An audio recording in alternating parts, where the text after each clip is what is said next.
नमस्कार, आप देख रहे हैं जनता मांगे जवाब और मैं हूं आपके साथ कपिल मिश्रा। अनूपपुर में उमंग सिंघार के समर्थन में गूंजे नारों ने मध्य प्रदेश कांग्रेस की आंतरिक राजनीति को एक बार फिर सुर्खियों में ला दिया है। भले ही विधानसभा चुनाव अभी दूर हों, लेकिन मुख्यमंत्री पद को लेकर समय से पहले शुरू हुई चर्चा ने पार्टी की रणनीतिक एकता पर सवाल खड़े कर दिए हैं। दूसरी ओर बीजेपी ने तीखा हमला करते हुए कांग्रेस की अंदरूनी हालत पर तंज कसा है। विश्वास सारंग जैसे वरिष्ठ नेताओं की टिप्पणियों से साफ है कि बीजेपी इस बहस को और उभारना चाहती है। कांग्रेस में युवा नेतृत्व को आगे लाने की मांग स्वाभाविक है, लेकिन कांग्रेस के शीर्ष नेतृत्व को यह तय करना ही होगा कि चेहरे और मुद्दों की राजनीति में किसे प्राथमिकता दी जाए। आज इसी पर चर्चा होगी। पहले आपको दिखाते हैं ये रिपोर्ट, फिर करते हैं चर्चा।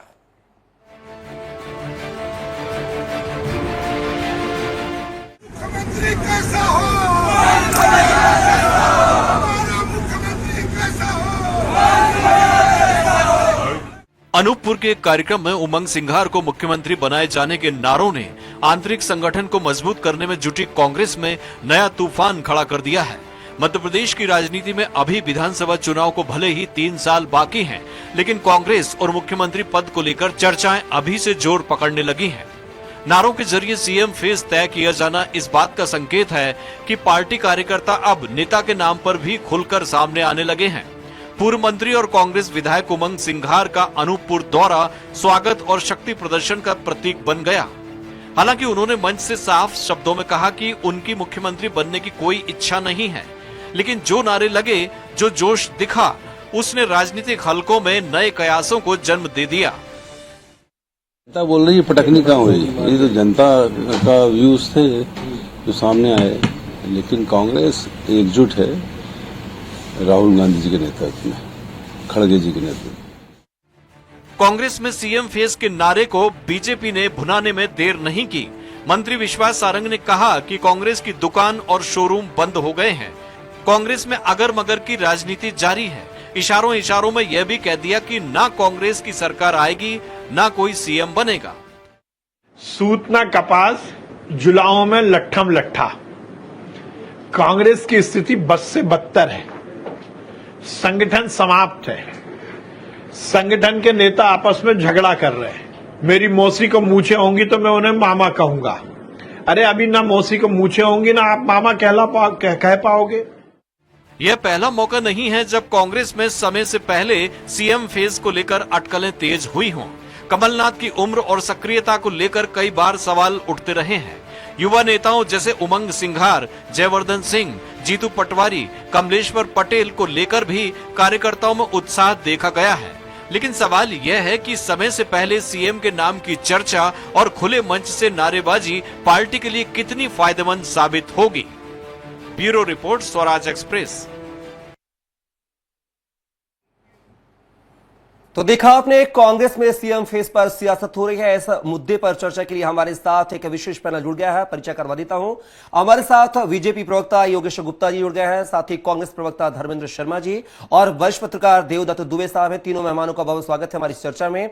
और पहला सवाल जो है मेरा कांग्रेस प्रवक्ता योगेश जी आपसे है कि माफी चाहेंगे धर्मेंद्र शर्मा जी, जिस तरीके से ये जो तस्वीर सामने आई है, अनूपपुर के मन से तस्वीर सामने आई है, इस तस्वीर के क्या मायने देखे जाएं?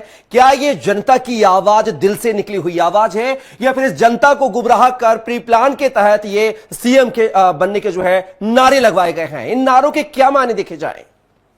कपिल जी, जब नेता कार्यकर्ताओं के बीच में जाते हैं तो स्वाभाविक रूप से उनके समर्थक अपनी भावना व्यक्त करते हैं, लेकिन उसके बाद जब नेता ने स्वयं मंच से कह दिया कि ऐसा मेरा कोई विचार नहीं है, क्योंकि वो जानते हैं और कांग्रेस पार्टी की रीति नीति को आप भी जानते हैं, हमारे यहाँ मुख्यमंत्री का चयन विधायक दल करता है। हमारे यहाँ विधायक दल की बैठक के बाद तय होता है कौन मुख्यमंत्री होगा। हम भारतीय जनता पार्टी की तरह चिट्ठी आ गई, मोदी साहब ने जो लिखकर भेज दिया वो मुख्यमंत्री बन जाएगा, ऐसा नहीं करते और ना हमारे यहाँ ये परंपरा है। हमारे यहाँ आपसी सहमति और विधायकों की रायशुमारी के बाद मुख्यमंत्री का चयन होता है। अब हमारे दो तय नहीं करते हमारे यहाँ कि मुख्यमंत्री अमित शाह ने जिसको लिख दिया, मोदी जी ने उसको बोल दिया और वो मुख्यमंत्री बन गया। ना तो सीनियर विधायकों की सुनी गई, ना किसी वरिष्ठ नेता की सुनी गई, चाहे कैलाश विजयवर्गीय हो, गोपाल भार्गव हो, जैसे प्रहलाद पटेल जैसे तमाम नेता बीजेपी में घर बिठा दिए गए एक झटके में। तो ये भारतीय जनता पार्टी में होता है। कांग्रेस पार्टी के कार्यकर्ता इस समय माननीय राहुल गांधी जी के नेतृत्व में, खड़गे जी के नेतृत्व में, मध्य प्रदेश में जीतू पटवारी जी के नेतृत्व में जोश में है। और उमंग सिंघार जी हमारे नेता प्रतिपक्ष हैं, लगातार वो सदन में भारतीय जनता पार्टी की सरकार को घेरने का काम कर रहे हैं। भ्रष्टाचार के मामलों को लेकर, आदिवासियों के जल जंगल जमीन पर जिस प्रकार से भारतीय जनता पार्टी के नेताओं द्वारा हमला किया जा रहा है, या बेरोजगारी, तमाम मुद्दों को वो लगातार उठा रहे हैं और वो सक्रिय बने हुए हैं। स्वाभाविक रूप से उनके समर्थकों की अपने विचार हैं, लेकिन हमारे किसी नेता ने अपनी तरफ से ये नहीं कहा। और ये कार्यकर्ताओं की विचार तो भारतीय जनता पार्टी में भी सदैव आते रहते हैं नेताओं के, इसमें कोई नई बात तो है नहीं। भारतीय जनता पार्टी के तो तमाम सारे नेता कल से जो है यहाँ ग्वालियर चंबल संभाग से मैं आता हूँ, यहाँ आपस में लड़ने का काम कर रहे हैं।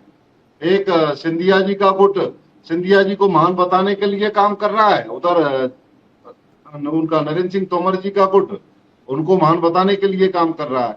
तो अब कौन क्या कर रहा है, ये भारतीय जनता पार्टी की स्थिति आप इससे समझ लीजिए कि कैबिनेट मंत्री भारतीय जनता पार्टी की सरकार में जो वर्तमान की कैबिनेट में बैठकर बोलते हैं कि बीजेपी को नर्क बना दिया, बीजेपी की सरकार ने इसको मध्य प्रदेश को नर्क बना दिया 22 साल में। तो ये हालत है गुटबाजी की भारतीय जनता पार्टी में। और धर्मेंद्र जी आपने ग्वालियर की गुटबाजी का जिक्र तो किया, लेकिन उज्जैन के जो है किसान आंदोलन का जिक्र नहीं किया, जहां पर दिग्विजय सिंह जो है जीतू पटवारी को सीख देते हुए नजर आते हैं कि जमीन पर बैठकर किसानों के मुद्दे लड़े जाएं, ना कि मंचों पर बैठकर। वो क्या था? कपिल जी, मैं जानता हूं आप राजनीति पर बड़ी पैनी नजर रखते हैं। दिग्विजय सिंह जी ने उस समय कार्यकर्ताओं को तेज आंदोलन करने के लिए, जनता से जुड़ने के लिए आह्वान किया। किसी प्रकार की किसी नेता को नीचा दिखाने के लिए, किसी को बड़ा बताने के लिए किसी को क्रिटिसाइज नहीं किया।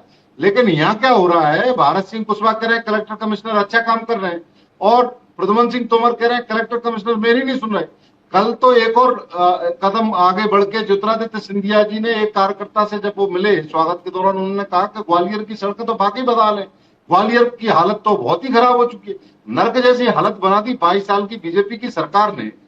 पूरे मध्य प्रदेश की हालत है। तो बीजेपी की गुटबाजी आप समझिए, एक तरफ 22 साल की सरकार का बीजेपी के नेता ढोल पीटते हैं हमने बहुत विकास किया है, दूसरी तरफ सिंधिया गुट के लोग चिल्ला चिल्ला कर कह रहे हैं कि मध्य प्रदेश को। धर्मेंद्र जी, ये तो आपका नजरिया है ना कि वो आपस में गुटबाजी हो रही है, ये तो आपके संगठन में भी इस तरह की तस्वीर सामने आई है। धर्मेंद्र जी, तो आप करें तो चमत्कार और दूसरा कोई संगठन करे तो वो गलत काम, ऐसा डबल स्टैंडर्ड नहीं होना चाहिए। कपिल जी, आप बताइए, हमारे यहाँ किसी नेता ने किसी दूसरे नेता को क्रिटिसाइज किया गया? कोई किसी को, सब लोग मिलकर काम कर रहे हैं, सब लोग इस समय। धर्मेंद्र जी, मैं जवाब लेता हूं, आगे बढ़ाने का काम। धर्मेंद्र जी, दोबारा पर आऊंगा, सीधा योगेश गुप्ता जी का रुख करूंगा। योगेश जी, अगर जयकारे लग गए हैं, सीएम बनने के जयकारे लग गए उमंग सिंघार के, तो आपके जो मंत्री साहब हैं विश्वास सारंग साहब, उन्होंने बयान दिया है कि ना कांग्रेस की सरकार आएगी और ना मंत्री बनेगा। इतने आत्मविश्वास के साथ ये कॉन्फिडेंस लाते कहां से आप लोग? देखिए कपिल जी, कॉन्फिडेंस लाने के पीछे हाल ही में विगत 2024 लोकसभा चुनाव का 29-0 का रिजल्ट जो मध्य प्रदेश की जनता ने कांग्रेस के मुंह पर तमाचे के माध्यम से हमें दिया है, वो इस बात का प्रमाण है। एक बात। दूसरी बात, उमंग सिंघार जी का सीएम बनने का बयान ठीक उसी प्रकार हास्यास्पद है जिस प्रकार पिछले 10 सालों से लगातार कांग्रेस के लोग राहुल गांधी को पीएम बनाने की सोच। ना आगे आने वाले 10-15 सालों तक कांग्रेस पार्टी से कोई प्रधानमंत्री बनने वाला है, और ना ही आगे आने वाले 10 सालों तक मध्य प्रदेश में कोई मुख्यमंत्री बनने वाला है। इन्होंने बोला विभिन्न गुटों में बटी हुई कांग्रेस पार्टी की गुटबाजी पर थोड़ा सा प्रकाश डालो। हाल ही में जो दिग्विजय सिंह जी की सक्रियता हुई है, 2 दिन पहले कमलनाथ जी के साथ एक पोस्टर अपलोड करते हैं एक्स पर और कहते हैं सलामत रहे दोस्ताना हमारा। कल जाकर अजय सिंह राहुल भैया से मिलते हैं। तो ये सीधे सीधे उमंग सिंघार और जीतू पटवारी के पर काटने की कवायद दिग्विजय सिंह जी ने शुरू कर दी। और निश्चित रूप से मैं ये पूछना चाहूंगा आपके माध्यम से कि जब 2018 में मध्य प्रदेश की जनता ने कांग्रेस को जनादेश दिया था, तो कमलनाथ जी का कौन से विधायक दल की बैठक में चुनाव हुआ था? राहुल गांधी दिल्ली से आए और एक हाथ सिंधिया जी का पकड़ा, एक कमलनाथ जी का, और कमलनाथ जी का हाथ उठाकर चले गए। 1 से 10 तक गिनती गिनेंगे और बोले किसानों का कर्जा माफ, नहीं तो कमलनाथ साफ, ना तो किसानों का कर्जा माफ हुआ, हाँ कमलनाथ जी जरूर 15 महीने बाद साफ होंगे। चलिए जवाब ले लेते हैं। धर्मेंद्र जी, आप पर भी बड़े आरोप लग रहे हैं कि आप जो पर्ची सिस्टम की बात कर रहे हैं, लेकिन आपके यहाँ तो खुद विधायक दल तय नहीं करता, जबकि राहुल गांधी तय करते हैं। कितने कपिल जी आपको याद होगा उस समय जब 2018 में हमारी सरकार बनी तो विधायक दल की बैठक हुई, उनसे राय शुमारी, उनके सामने जब नाम रखा गया ना, अरे सुन लीजिए, मैं आपके बीच में नहीं बोला, सुन लीजिए, अरे सुनने का मात्र ये, मैं आपके बीच में नहीं बोला, सुनने का मात्र है योगेश जी, मैं आपके बीच में नहीं बोला, सुनने का। धर्मेंद्र जी कब शब्दों में जवाब दीजिए, सीधा देखिए तो उस समय क्या हुआ, उस समय विधायकों की बाकायदा बैठक हुई और उनसे जब पूछा गया कि आपकी पहली चॉइस कौन है, तो सर्वाधिक विधायकों ने कमलनाथ जी पर सहमति जताई और वो मुख्यमंत्री बने। हमारे यहाँ बाकायदा सहमति ली जाती है, हम तो हमारे तो चिट्ठी बनाकर नहीं भेजते। धर्मेंद्र शर्मा जी, मैं उस समय फील्ड पर था और दिल्ली रवाना हुए थे। यहाँ पर मैं मीडिया कर्मी रात को 2 बजे तक कांग्रेस कार्यालय के बाहर बैठे थे। नाम तय होकर तो दिल्ली से ही आया था, यहाँ कहाँ तय हुआ नाम धर्मेंद्र जी? नाम वरिष्ठ नेतृत्व जब भेजता है तो बाकायदा दिल्ली जाने की जरूरत क्यों पड़ गई? ली जाती है, पहले सुन लीजिए, बाकायदा राय शुमारी ली जाती है हमारे यहाँ, हमारे तो तय नहीं करते। और दूसरी बात, ये अभी जो बात कर रहे थे सरकार बनने की, अरे 2028 में कांग्रेस की सरकार बनेगी जैसे 2018 में भी बनी थी। और आप वोट चोरी के माध्यम से जो अपने आप को होतीसमार का समझ रहे हैं, ये मध्य प्रदेश की जनता और देश की जनता समझ चुकी है कि आप लोग केवल वोट चोरी करते हैं, जनता का दिमाग भ्रमित करते हैं और चुनाव के समय आकर प्रलोभन की राजनीति कर अपने आप को देश और प्रदेश में स्थापित करने का जो आपने एक चक्र व्यूह रचा है, वो अब जनता के सामने पर्दाफाश हो गया है। आपकी वोट चोरी को जनता ने पकड़ लिया। आज ही देखिए आप उत्तर प्रदेश के महुआ में एक मकान में 2,500-3 हजार वोटर निकले हैं। योगेश जी बाद में सरकार से वोट चोरी करने का काम कर रहे हैं। जी। तो भारतीय जनता पार्टी एक्सपोज हो चुकी है। आपकी बात आ गई, रिपीट मत करें, आ गई आपकी बात। चलिए धर्मेंद्र जी योगेश जी आपको रुकना चाहूंगा, सीधा देवदत्त साहब का रुख करूंगा। देवदत्त जी, जिस तरीके से अनूपपुर में ये नारे लगे हैं सीएम बनने के उमंग सिंघार के, क्या लगता है कि कांग्रेस में एक नई जनरेशन का उदय होने वाला है? और इसको क्या बोले, जनता की आवाज बोले, दिल से निकली हुई आवाज बोले, या इसको वही सवाल के प्री प्लानिंग के तहत को सिखा कर ये बयान इस तरह की नारे लगवाए गए हैं? देखिए, राजनीति है, सब कुछ संभव है, जायज है, सब कुछ चलता है। तो कई बार उत्साही जो कार्यकर्ता रहते हैं वो नारे लगाते हैं, कई के तो जिंदगी भर नारे लगाते रहते, वो उस पद पे पहुंचते नहीं है। कई नेता जिंदगी भर जोड़ तोड़ करते रहते, उस पद पर नहीं पहुंच पाते। वो कई कुछ नहीं करते, पहुंच जाते। जैसे आप भारतीय राजनीति में उदाहरण देखें, अर्जुन सिंह और लालकृष्ण आडवाणी, ये जो अधिकतम महत्वाकांक्षा थी प्रधानमंत्री बनने की, तब प्रयास भी नहीं बन पाए। मनमोहन सिंह ने कोई प्रयास नहीं किए, कोई दौरे नहीं किए, वो 2 बार शपथ ली। अटल बिहारी वाजपेयी ने कोई जोड़ तोड़ नहीं की, वो 3 बार शपथ ली। ये राजनीति है, इसमें जो होना वही है जो होना है, लेकिन प्रयास सब तरह के चलते रहते हैं। क्योंकि अभी आदिवासी वाला मामला चल रहा है, प्रधानमंत्री 17 तारीख को धार आ रहे हैं, जो उमंग सिंघार का इलाका है, तो स्वाभाविक रूप से एक धमक वहां बनेगी बीजेपी की, प्रधानमंत्री की। तो उन्होंने एक यहाँ से अपना मुख्यमंत्री का राग अलाप दिया, उनके समर्थकों ने, कार्यकर्ताओं ने, अरे ये तो भविष्य के मुख्यमंत्री है। तो एक जो बैलेंसिंग राजनीति भी होती है, ये मुद्दे उछाले जाते हैं, बहुत सारी चीजें इसमें है। क्योंकि सब चाहते हैं, राजनीति में कोई आया है, कोई ये सज्जन शक्तियां तो है नहीं, साधु संत को गिरोह तो है नहीं, इनको साम दाम दंड भेद पद या सत्ता चाहिए सभी को। तो एक होता है कि भैया हम प्रधानमंत्री, अब जो प्रदेश अध्यक्ष या नेता प्रतिपक्ष पद पे पहुंच जाता है, उसको अगला पद क्या दिखता है? मुख्यमंत्री पद का। क्योंकि इतिहास देखोगे तो अधिकांश उन्हीं में से बनते हैं। यदि कोई आप सियासत निर्णय नहीं हुआ तो जो या तो प्रदेश अध्यक्ष रहता है या नेता प्रतिपक्ष रहता है, उन्हीं में से मुख्यमंत्री बन जाते हैं, उन स्वाभाविक दावेदारी बन जाती है। तो अब जीतू पटवारी और उमंग सिंघार दोनों के समर्थक नारे लगा सकते हैं, उसमें कोई अतिशयोक्ति नहीं है। बस बात यह है कि उसके लिए प्रयास करना पड़ेंगे कि पहले सरकार आए, फिर तो मुख्यमंत्री की लड़ाई हो। आप अभी से ये लड़ाई शुरू कर देंगे तो जो सरकार बनने की संभावना है वो भी धूमिल पड़ सकती है। अब जो पीढ़ी परिवर्तन का दौर कांग्रेस में हुआ है, और ये दोनों राष्ट्रीय हाईकमान की पसंद है, राहुल गांधी से जुड़े हुए लोग हैं, प्रदेश अध्यक्ष जीतू पटवारी, नेता प्रतिपक्ष उमंग सिंघार। और एक संभावना यह भी है कि कांग्रेस चुनाव के पहले आदिवासी कार्ड खेलते हुए उमंग संघार को प्रोजेक्ट कर सकते, उसमें कुछ भी नहीं है, राजनीति में कुछ भी हो सकता है। तो दोनों के लिए एक स्वतंत्रता है, दोनों के समर्थकों के लिए ये नारे वो लगा सकते हैं और लगेंगे ये नारे। अभी तो क्या है, ज्यों ज्यों चुनाव पास आएगा त्यों तो प्रतिस्पर्धा बढ़ेगी कि कौन रेस में इसमें आगे चल रहा है। आप देखा नहीं कि जब 2018 में सिंधिया और कमलनाथ के बीच कड़ी प्रतिस्पर्धा रही प्रधान मुख्यमंत्री पद के लिए, जबकि प्रदेश अध्यक्ष अरुण यादव कुछ दिन पहले 6 महीने पहले हटाए गए, नेता प्रतिपक्ष अजय सिंह भी दावेदार थे। तो राजनीति में कब कैसा परिवर्तन हो जाए ये भी आप नहीं कह सकते। योगेश जी, आप कुछ कहना चाह रहे थे, मेरा सवाल यह है, उस सवाल को भी मैं ऐड ऑन कर दे रहा हूं कि क्या लगता है कि कांग्रेस में जो युवा पीढ़ी लाई गई, जो बीजेपी करती थी वो कांग्रेस कर रही है, चाहे वो पाठशाला का आयोजन हो, चाहे युवा नेताओं को सक्रिय करना हो, चाहे नेता प्रतिपक्ष का पद हो, चाहे पीसीसी का पद हो, सब युवाओं के खाते में जा रहा है। तो क्या डर लग रहा है क्या कि जनता कहीं युवाओं की तरफ रुख करे और बदलाव की स्थिति ना हो जाए मध्य प्रदेश में?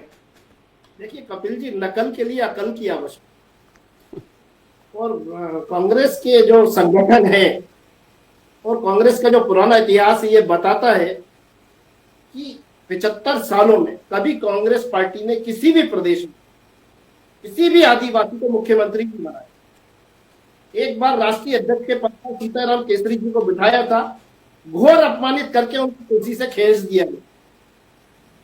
तो ये कांग्रेस पार्टी के अंतर मन की बात है। इनके राष्ट्रीय नेतृत्व, प्रादेशिक नेतृत्व को सोचना होगा, क्या इनमें इतनी शक्ति है कि आदिवासी समाज के एक युवा नेतृत्व को आगे लाकर वो मुख्यमंत्री पद पर बिठाए?